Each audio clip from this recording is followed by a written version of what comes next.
it's a swing or a deadlift or an RDL, first movement I'm trying to work on is really just going back to the basics in that hip hinge, that body weight hip hinge, as I drive my hips out to get into a good setup. So as I get over the bell, I'm gonna drive my hips back. So now I know that my hamstrings and glutes are more loaded and the bell is right up underneath of me. So you can go with the bell facing straight, or sometimes I'll even cheat and kind of have the bell angled just a teeny bit.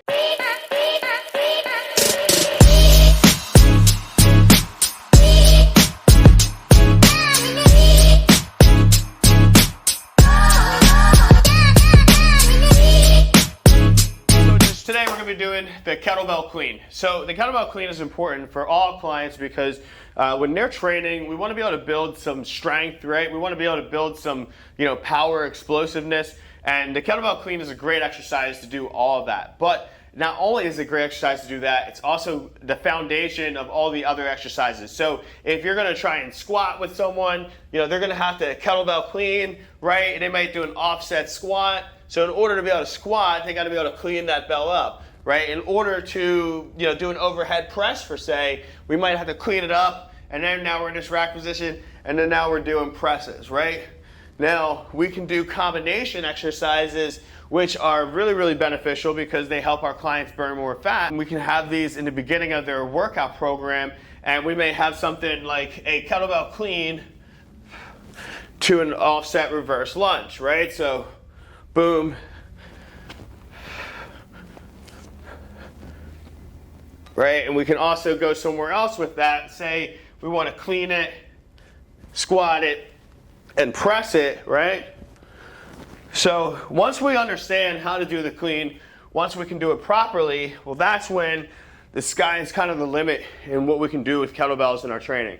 So in this video, we're going to go over some tips and tricks on the kettlebell clean, the different styles of the kettlebell clean, but we're also going to go over the common mistakes that you're going to see with your clients when doing the kettlebell clean and how to kind of clean those cleaning tips up. All right, so first things first, we want to talk about the different types of clean. So different types of cleans, we have our dead stop clean and then our swing clean, right? So what you might have seen me kind of do was a little bit of a hybrid in between those two. So what is the difference? So I guess we have three, right? We kind of have a little bit of a hybrid, and then we have our true swing clean. So when we're doing our clean, you might see someone kind of do what we consider a dead stop clean, which would be lining the bell up directly in between our stance, right? So the bell is directly in our stance, and what we do is we get into our hip hinge in order to get to that bell, right? So our hips are loaded, our hamstrings are loaded, and what we're doing to get that bell up first is we're going to snap those hips through, right? Just like we would do if we were going to do a kettlebell swing, we would snap those hips through, right? So that drives the initial force of the bell coming up. And in our hand, what we're trying to do is actually just kind of guide our hand through into that rack position. So when done properly, the kettlebell shouldn't dump and slam over on the wrist, right? The kettlebell shouldn't fly out in front of us, right? The kettlebell shouldn't come up over our chin height, right? Those are all indicators that we're losing some of the power and technique somewhere along that chain. And the end result is we get a kettlebell that's either flopping, swinging out in front of us, or maybe accelerating too high for us, right? So those are some of the common red flags you're going to see right away when someone's doing a kettlebell clean, if they're kind of breaking the chain there and not really driving through it with their hips. See, one of the biggest problems that happens with the kettlebell clean is people tend to squat this exercise, right? They tend to approach this with a squat mentality and loading their body where they're just kind of bending down.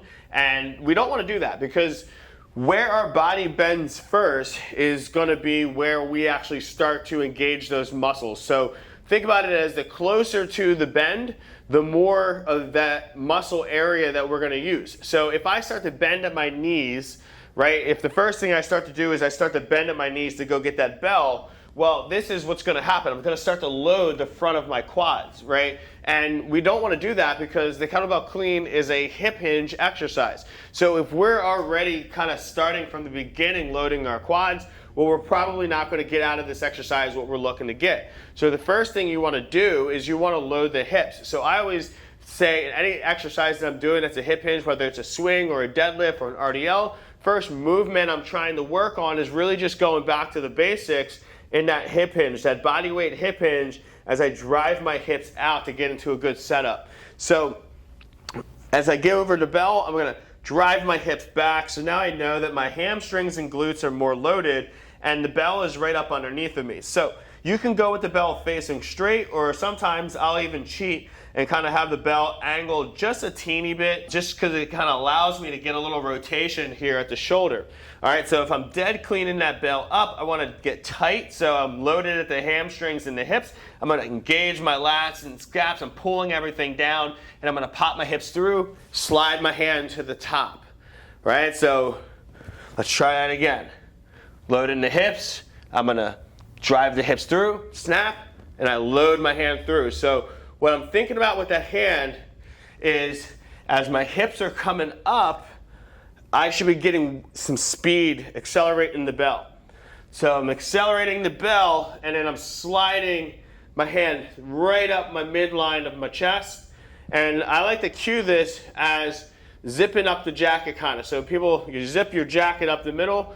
So as I come through with my bell, I want to stay tight to my body so that I can zip my jacket. And then that last cue is Mr. Lobster hand, right? So I like to think about sliding the lobster hand or the lobster claw right through into this rack position so that the bell is caught right here, kind of just chilling on my shoulder and my chest. Now, when we're doing a kettlebell front squat, we might clean it up and then have the bells off of our body. But when we're catching a clean, you actually do want to kind of have some contact here with the body. You want that bell just to kind of slide up and kind of just fit nice and snug here on the chest and the shoulder, right? And our elbow should kind of be tucked up underneath of us, nice and firm, right? And we should be thinking about not having the elbow flared out this way, right? We don't want to have it winged back. We shouldn't have our hand like in an awkward position as we like try to catch and we start to kind of like rotate around our axis. Right, what we want to be doing is coming straight up, lobster grip right through. Now, what you might see is as somebody comes straight up out of a dead clean, that the bell kind of gets caught up here somewhere. So if I'm catching the bell up here, right, my hand is here, and then I got to come back down and catch it. So, and it's something wild like that. I might be over-exaggerating here, but what you can see is that the bell kind of flies up, and then I catch it, and then I bring it back down into the rack position. So typically what that's telling you is that that weight, if they are getting it from the hips, right, if you're checking at the hip level and you're seeing that snap come from the hips, well, the other thing that you might not, or they might not be doing is the bell might be actually too light. So sometimes when the bell is too light, there's too much power coming through, and now like they're losing that bell, right? They're losing the control over the bell. And sometimes a good way to kind of like fix that is just going up a little bit, like 5 pounds or so in weight. So if you have a bell that's the next weight up, what you can do is you can use a little heavier weight, and then all of a sudden that bell will kind of slow down from this position, how fast we can get it to here. So it slows it down, allows you to get that hand through. So if you notice that in every single rep that I've done, I've never really muscled this up through my arms. So my arms, I have all day right now that I can do a lot more reps without fatiguing. Now, if you're doing it and you're kind of coming up here every single rep, well, that's using a lot of the muscles that we don't really want to use too much in this exercise, or at least that much. And it starts to wear you out. It starts like anytime we're having bad form, we're typically going to get tired a lot quicker, right? So it's more efficient and effective to have good form. And when we're working out, we're doing reps on say the clean, and we're doing 3 or 4 or 5 reps on one side. What we truly want to do is try and get, 3 out of 5 reps be like really, really good. If we can get 3 good ones out of the 5, that was a pretty good set, right? Then you can work on that and you can build on that. A lot of times we see people trying to get perfect cleans every single time, and then you do a lot of extra reps, and then you're tired and you're starting to do bad form with your cleans. You don't want to have your form be bad. You don't want your form to be off. You want to make sure that when you're doing your clean that you actually are pulling through and you're doing replicable reps of good technique, right? You don't want to have bad technique kind of start to get ingrained into the system, right? You want to think about, all right, I'm going to do 3 sets of 5 cleans. So that's a good one. Tight, pull, up, boom, right? So if I'm doing a set, I just want to kind of get to those 5 reps as quick and as safe as possible, and then assess what went wrong, what went right. All right, don't dwell on trying to get a perfect rep every single time with your client, because it's a very technical exercise that they're going to get growth over time. So with this one, what you want to think about is, the last one I just did was kind of like a swing clean. So a lot of times when we're doing, there's 2 ways to do the swing clean, right? It's kind of like a hybrid between the swing and the dead clean I just did. And then there's our swing clean. So I'm going to show you both real quick so you can understand the difference. And why it's beneficial is because your client may not really do well with the dead clean, right? They might not get that technique down, but once you show them the hybrid between a dead and a swing clean, I don't know what we're going to call this, a dead swing clean, right? All of a sudden, they are able to engage some of the muscles that they need to engage. Their core gets tight, technique improves, right? Now for conditioning, if you want to put this at the end of a workout, right, maybe doing the swing clean is going to be a better option, because maybe you're doing 15 seconds on one side and then 15 seconds on the other side, and then we're putting the bell down and we're resting, right? It may be put into a complex. Maybe we're doing deadlift, then we're doing squat, and then we're going to go like swing clean, and then a press, and then we put the bell down. So those are good examples of when you would use the swing clean versus if anytime you're trying to do for power, you want to be doing either the dead clean or you want to be doing the hybrid between a dead and a swing clean. All right, so let's dive into that a little bit deeper so you can understand what I'm kind of talking about. So remember, if we go back from the beginning, our dead clean, we take the bell from here, we load the hips, we drive the hips back, we get nice and tight, all right, and we're thinking about our hips driving the force. We slide up into a good position.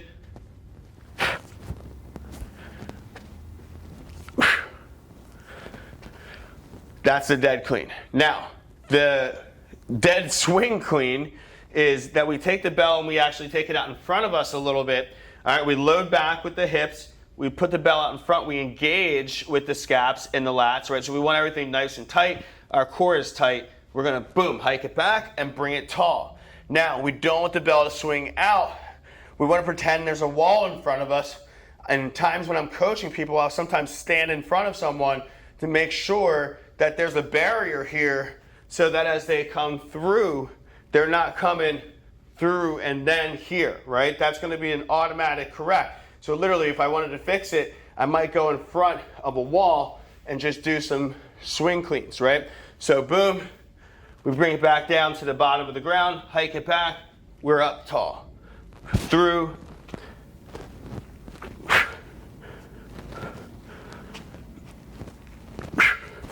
All right, take it to the other side, engage.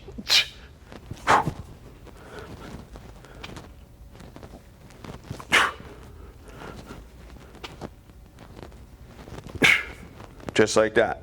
All right, so that is the dead swing clean. And then the last one is gonna be our swing cleans. So this is, like I said, better used for conditioning, better used for complexes, anywhere where you can be more efficient with it, or anytime you're doing a lot more volume, higher volume, right? These are 2 good options for doing lower volume, right? But the intensity is higher, so maybe the weight is higher, maybe your bell, you're going up in weight, you're trying to get to a heavy front squat, so you're going up in the weight and you're clean. Now, when it comes to conditioning, that's a different story, right? Lighter weight, more reps. So our swing clean might start from the dead swing position. We're here and we clean it. We're hip hinge. So it almost looks identical to a swing, but we stay tight to the body, my elbow is actually not really making too much distance away. As I come through, I stay tight.